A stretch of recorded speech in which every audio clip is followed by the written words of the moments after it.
بسم اللہ الرحمن الرحیم۔ سود کی شکل میں ملنے والی رقم کا مصرف کیا ہے اور اسے کہاں خرچ کیا جائے؟ یوں تو مسلمان کو اس طرح کا معاملہ کرنا ہی نہیں چاہیے کہ شاید ہی کوئی دوسرا گناہ ہو جس پر اسلام نے اتنی زیادہ وعیدیں اور اتنی زیادہ سختی کی ہو جتنی سود پر۔ قرآن کریم کے 5 مختلف آیتیں 5 الگ الگ سزائیں بتلا رہی ہے، تو مسلمان کو تو یہ معاملہ کرنا نہیں چاہیے۔ لیکن آج کے دور میں بینک ایک مجبوری بن چکا ہے۔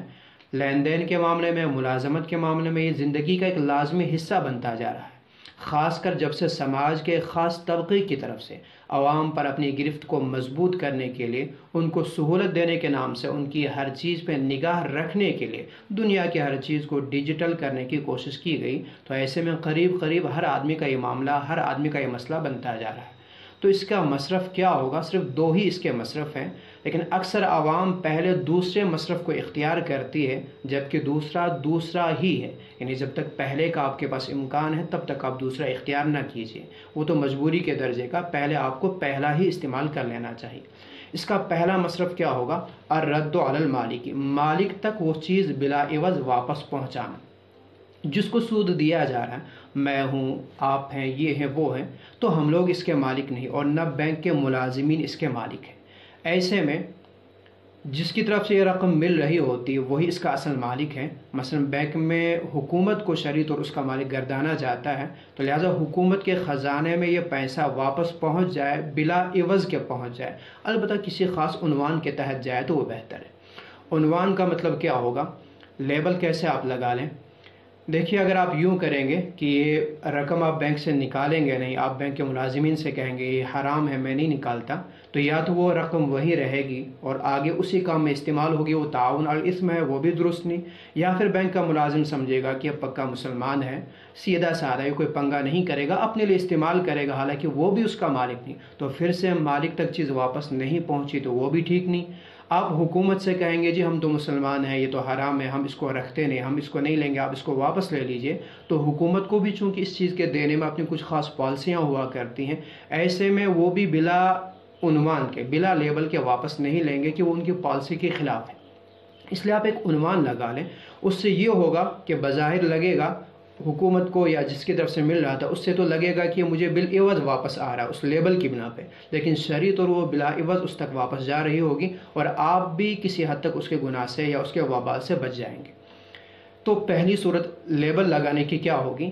حکومت کی طرف سے جو فیس یا جو ٹیکس لیا جاتا ہے عوام سے، اس کی ہم 2 صورتیں کریں گے۔ یا تو ایسی فیس ہوگی، ایسا ٹیکس ہوگا جس کے بدلے میں کوئی سروس، کوئی خدمت، کوئی عوض آپ کو دیا جا رہا ہو، یا پھر ایسا ہوگا کہ جس کے بدلے میں حکومت کی طرف سے آپ کو کچھ بھی نہیں ملتا۔ یہ جو پہلی والی صورت ہے، جس کے عوض میں آپ کو کچھ مل رہا ہے، اس کو ہم واجبی ٹیکس کہتے ہیں، تو اس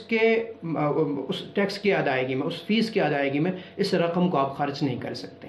ہاں، جو دوسری صورت ہے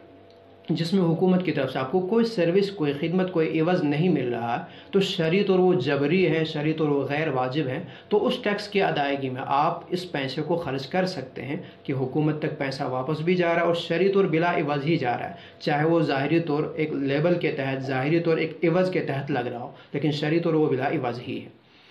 مثال سمجھ لیجئے، جو بجلی فیس لی جا رہی ہے، واٹر فیس ہے، اسے ہم ٹیکس بھی کہہ سکتے ہیں، تو یہاں چونکہ اس کے بدلے میں ہمیں بجلی دی جا رہی ہے، پانی دیا جا رہا ہے، یا آپ کی بڑی سی کمپنی ہے، حکومت نے وہاں آپ کی سیکیورٹی کے لیے اپنا کوئی آدمی رکھا ہوا ہے یا صفائی کرمچاری رکھا ہوا ہے، تو چونکہ یہاں آپ کو کوئی سروس، کوئی خدمت مل رہی ہے، کوئی بدلہ مل رہا ہے، تو اس کی ادائیگی میں آپ اس رقم کو خرچ نہیں کر سکتے، وہ تو بالعوض پھر مالک تک آپ نے واپس پہنچایا ہے، تو وہ مالک کو واپس کرنا نہیں ہوا۔ لیکن اگر ایسا ہے کہ جیسے آپ کہہ دیجئے کہ انکم ٹیکس ہیں، سیلز ٹیکس ہیں،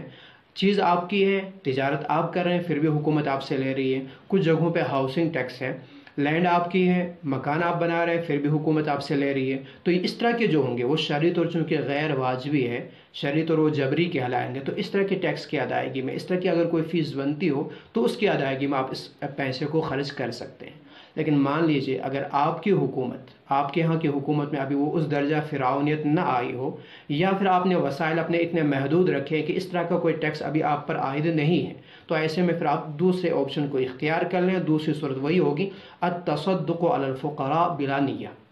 کہ اگر اس طرح کا کوئی معاملہ آپ کے پاس نہیں ہے، پھر آپ فقراء کو، غرباء کو، ضرورت مندوں کو وہ پیسہ بلا ثواب کی نیت کے اس کو دے دیں۔ تو خود پہ بھی خرچ نہ کریں۔ ہاں اگر محتاج ہوں گے واقعاتاً آپ ویسے، آپ بھی اس زمرے میں آتے ہوں گے فقراء اور مساکین کے زمرے میں، تو ایک الگ چیز ہے، لیکن بہتر یہی ہوگا کہ آپ اس کو اپنے سوا دوسرے فقراء اور مساکین پہ اس کو خرچ کریں اور ثواب کی نیت بالکل نہ رکھی جائے۔